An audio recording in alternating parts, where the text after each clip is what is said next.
Hello दोस्तों, कैसे हो आप सभी। उम्मीद करते हैं कि आप सभी बहुत अच्छे होंगे। देखिए, आज का जो वीडियो का हमारा टॉपिक है वो बहुत ही सिंपल है, लेकिन इसको समझना बहुत ही ज़्यादा ज़रूरी होता है, क्योंकि यहीं से आपके माँ बनने के सफ़र की तैयारी शुरू होती है।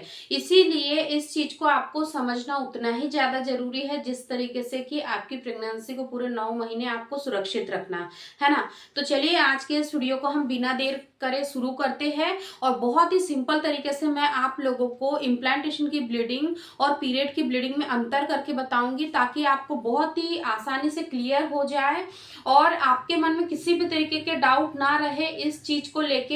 इसलिए आप लोग वीडियो को एंड तक जरूर देखिएगा और एकदम पॉइंट टू पॉइंट मैं आप लोगों को बताऊंगी, तो उसको समझिए ताकि आपको आगे जाके कभी भी इस चीज को लेके डरना या घबराना ना पड़े। चलिए, आज के इस वीडियो को हम बिना देर करे शुरू करते हैं। देखिए, सबसे पहले तो आप इस चीज को समझिए कि आखिर ये इम्प्लांटेशन की ब्लीडिंग क्या होती है, क्योंकि इम्प्लांटेशन की ब्लीडिंग को समझना और जानना आपके लिए जरूरी है। क्योंकि पीरियड के बारे में तो आप बहुत अच्छे से जानते हो, पीरियड की ब्लीडिंग के बारे में आपको बहुत अच्छे से पता है, लेकिन ब्लीडिंग तो ये भी है, लेकिन ये इम्प्लांटेशन की ब्लीडिंग है और वो पीरियड की ब्लीडिंग है। तो इन दोनों में क्या क्या अंतर होते हैं और किस तरीके से एक ब्लीडिंग आपको माँ बनने की खुशखबरी दे सकती है और एक ब्लीडिंग आपको पीरियड आने का संकेत दे सकती है, चलिए हम समझते हैं। सबसे पहले तो इम्प्लांटेशन क्या होता है, इम्प्लांटेशन की ब्लीडिंग क्या होती है, इसको हम यहाँ पर समझ लेते हैं और फिर आगे बढ़ते हैं। इम्प्लांटेशन की ब्लीडिंग का मतलब होता है कि जब आपका बच्चा, यानी कि जब निषेचन की प्रक्रिया होती है, यानी कि जब अंडाणु शुक्राणु आपस में मिलते हैं और एक निषेचित भ्रूण का निर्माण करते हैं, उसके बाद में यही भ्रूण आगे जाकर आपके गर्भाशय की दीवार में जाकर चिपकता है। और जब यह अपने आप को सुरक्षित तरीके से वहां पे स्थापित करने की कोशिश कर रहा होता है, तो क्या होता है कि जो आपकी गर्भाशय की दीवार है, जिस तरीके से आप यहाँ वीडियो में देख रहे हो ना, एज इट इज ऐसे ही इंटरनल आपके बॉडी में ये प्रक्रिया होगी। जिस तरीके से आप यहाँ एक इमेज में देख रहे हो कि ये इम्प्लांट हो रहा है बेबी, और एक साइड से आपको यानी कि शो हो रहा है कि किस तरीके से आपको पीरियड आ रहा है। दोनों में ही आपको समझ आ रहा होगा कि क्या क्या अंतर है ना। तो जब आपका बच्चा गर्भाशय की दीवार में जाकर चिपकता है, तो वहां की जो कोशिकाएं होती है उनको यह हल्का सा कुरेदता है, ताकि वह अपने लिए अच्छे से जगह बना पाए। और जब यह जगह वहां बना लेता है, तो जो ब्लड वेसल्स वहां से रैप्चर्ड होती है वही नीचे निकल कर आती है, जैसे कि आप यहाँ वीडियो में देख रहे होंगे। एज इट इज ऐसे ही आपकी बॉडी में ये प्रक्रिया अंदरूनी तौर पर होती है, तो इस वजह से आपको ये ब्लीडिंग देखने को मिलती है। यहाँ तक आपको क्लियर हुआ। चलिए आगे बढ़ते हैं। अब हम अगर कलर की बात करें, तो जो इम्प्लांटेशन की ब्लीडिंग का जो कलर होता है, हल्के भूरे रंग का, हल्के यानी कि बहुत ही लाइट पिंक कलर का, या फिर एकदम मिट्टी ब्राउन ब्राउन जो मिट्टी होती है ना, ठीक वैसे ही कलर का ये इम्प्लांटेशन का ब्लीडिंग होता है। लेकिन वहीं पर आप जानते हो कि अगर आपको पीरियड शुरू हो जाते हैं, तो पीरियड का जो कलर होता है वो हल्का, यानी कि ना ही ब्राउन कलर का होगा ना ही हल्का पिंकिश कलर का होगा, ये बिल्कुल डार्क चेरी रेड कलर का होगा। ठीक है। और अब इस चीज को भी आपको समझना है। काफी सारी महिलाओं के मन में क्वेरीज आ रही होंगी कि इम्प्लांटेशन की ब्लीडिंग पीरियड की ब्लीडिंग से कैसे अलग हो गई, और इम्प्लांटेशन की ब्लीडिंग पीरियड से कितने दिन पहले होती है। तो इम्प्लांटेशन की ब्लीडिंग आपके पीरियड आने के करीब 3 से 4 दिन पहले या फिर 7 दिन पहले भी हो सकती, डिपेंड करता है आपका ओव्यूलेशन कब हुआ है ना, क्योंकि उसके बाद ही ये सारी चीजें होती है। लेकिन वहीं पर अगर आपके पीरियड आने वाले होंगे, तो पीरियड तो आपको यानी कि जो एक्सपेक्टेड आपकी डेट है उसके उसी दिन आपको पीरियड हो सकते हैं, या फिर 1 दिन 2 दिन पहले भी हो सकते हैं, या फिर 1 दिन 2 दिन आगे, यानी कि आपके पीरियड की डेट आगे खिसक सकती है और फिर आपको पीरियड आ सकते हैं ना। तो इस चीज को आप थोड़ा सा यहाँ पे समझ लीजिए। अब यहाँ पे ये प्रश्न ये भी रहता है महिलाओं के मन में कि ये कितने दिन तक हो सकती है, इम्प्लांटेशन की ब्लीडिंग कितने दिन तक हो सकती है। तो देखिए, ये केवल और केवल यानी कि कुछ मिनटों कुछ घंटों का मान के चलिए, यानी कि लगातार घंटे भर भी आपको नहीं होती है। केवल और केवल आपकी पिंटी लाइन पे 1 से 2 ड्रॉप हल्की फुल्के से आपको दिखाई दे सकती है। और ये ऐसा नहीं कि 1 दिन हुई फिर 2 दिन 3 दिन 4 दिन, ऐसा कंटिन्यूअस ये नहीं होता है। केवल केवल दिन में किसी भी समय आपको 1 से 2 बार हल्के फुल्के से ड्रॉप यानी कि हल्की पिंकिश कलर की या ब्राउनिश कलर की दिखाई दे सकती है, इससे ज़्यादा आपको नहीं दिखाई देंगी। लेकिन अगर आपके पीरियड आएंगे तो वो तो आपको पता है कि आपके पीरियड साइकिल के अकॉर्डिंग आपको पीरियड कितने दिन चलते हैं, 4 दिन चलते हैं, 5 दिन चलते हैं, 6 दिन चलते हैं या 7 दिन चलते हैं ना। तो इस तरीके से आप इसको समझिए।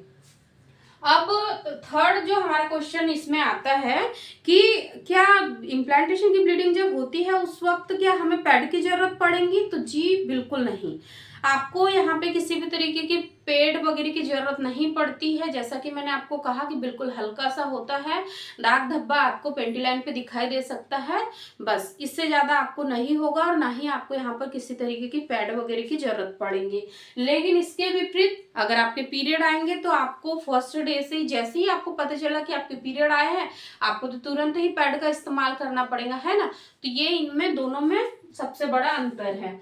फिर फोर्थ आता है कि क्या इससे दर्द वगैरह होता है, यानी कि जिस तरीके से हमें पीरियड में क्रैम्प होते हैं, जैसे कि पेट में दर्द होता है, निचले यानी कि पेट के निचले हिस्से में दर्द होता है, पैरों में दर्द होता है या फिर कमर में दर्द होता है, तो क्या ऐसा इसमें भी होता है?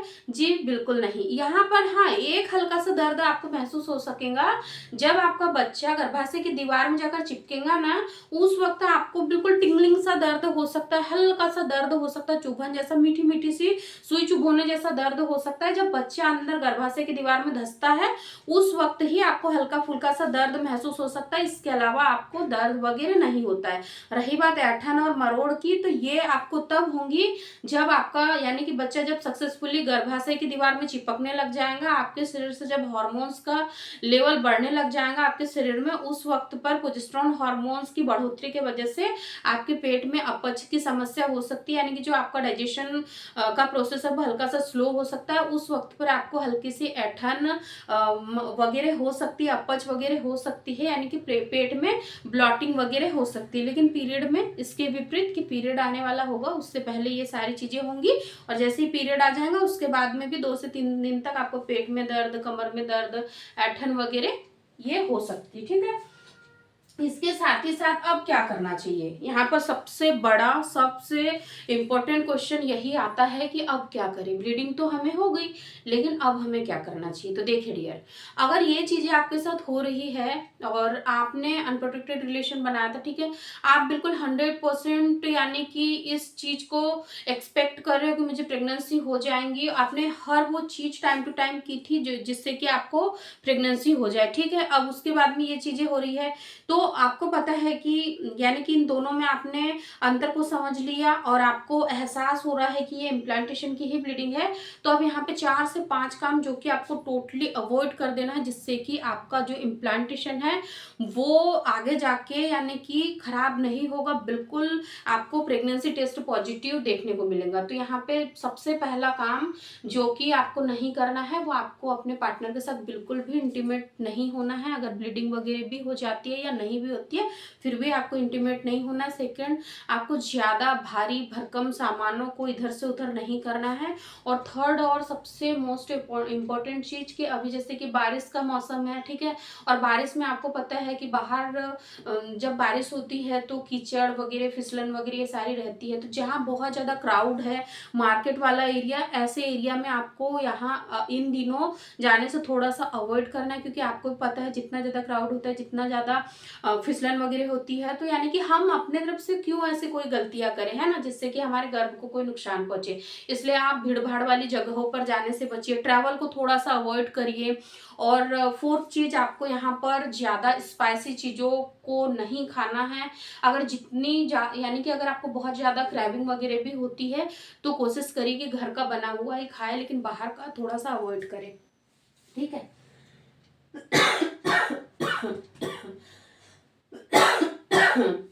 इसी के साथ साथ जब पीरियड होते हैं तो पीरियड में भी क्रेविंग होती ही है, तो अगर बहुत ज़्यादा भी क्रेविंग होती है तो भी आपको बाहर का खाना खाने से थोड़े से परहेज करना है।